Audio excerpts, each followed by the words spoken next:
Hi, this is Cheryl at Craft Castle, and I'm giving you guys a quick little down and dirty on the silk screening technique. I'm going to do this on glass.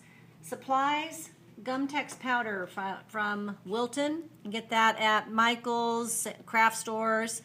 If you can get it in a smaller container, this sucker is going to last forever. A little bit goes a long way. I keep it in a little squeeze bottle here.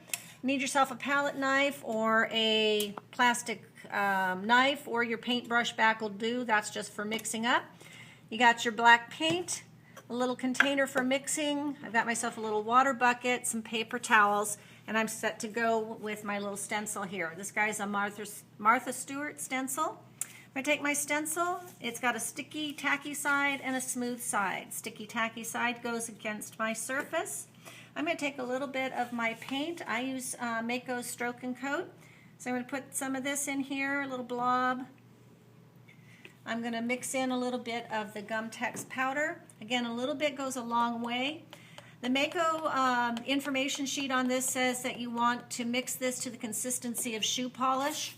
I'm not sure about most of you, but I can't remember the last time I used shoe polish. I usually thicken this up to kind of a creamy peanut butter kind of consistency. So if that helps for those of you that have got no clue what shoe polish is like. I'm thinking John Dean did that tutorial. Got to have been a guy. So I've got this mixed up here, kind of a creamy peanut butter consistency. Little bit goes a long way. I'm going to just set my brush or my knife down there. Little bit of this on my finger. Down here on my stencil. Working from the center outward. I'm just pressing this in, smoothing it out. Nice and quick. Filling in the design areas. Not building up a whole lot of excess on the outside. You can kind of see it as you go along. You can tell that it's all filling in.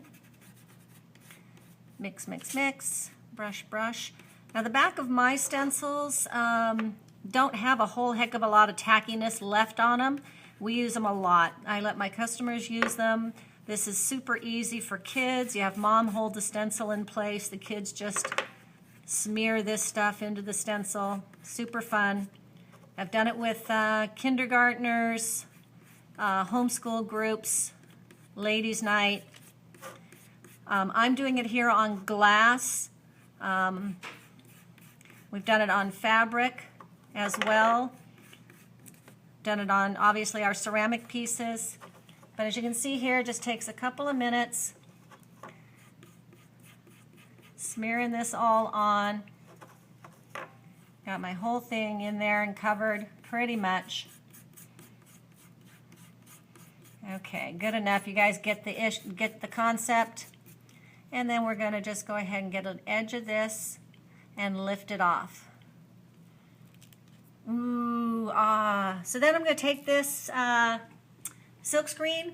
I'm going to stick it in the water here. I'm just going to use my hands. Rub, rub, rub. And that comes off. I have my customers do this part. We don't want that to be caked up inside the what is this, silk screen? Keep wanting to call it a stencil. So just wipe that off. Set it on a paper towel or in between a couple paper towels. There we go. I keep these guys in a little Ziploc container.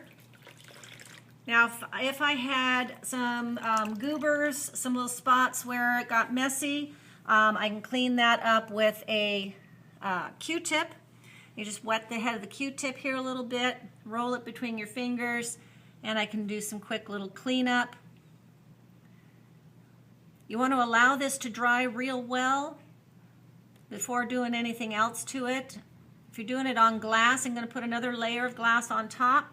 Also, before I tell you that, if you had some smudging, something that had gotten in between, you can also allow it to dry. Take yourself a little toothpick and you can edit and clean that up, brush it off.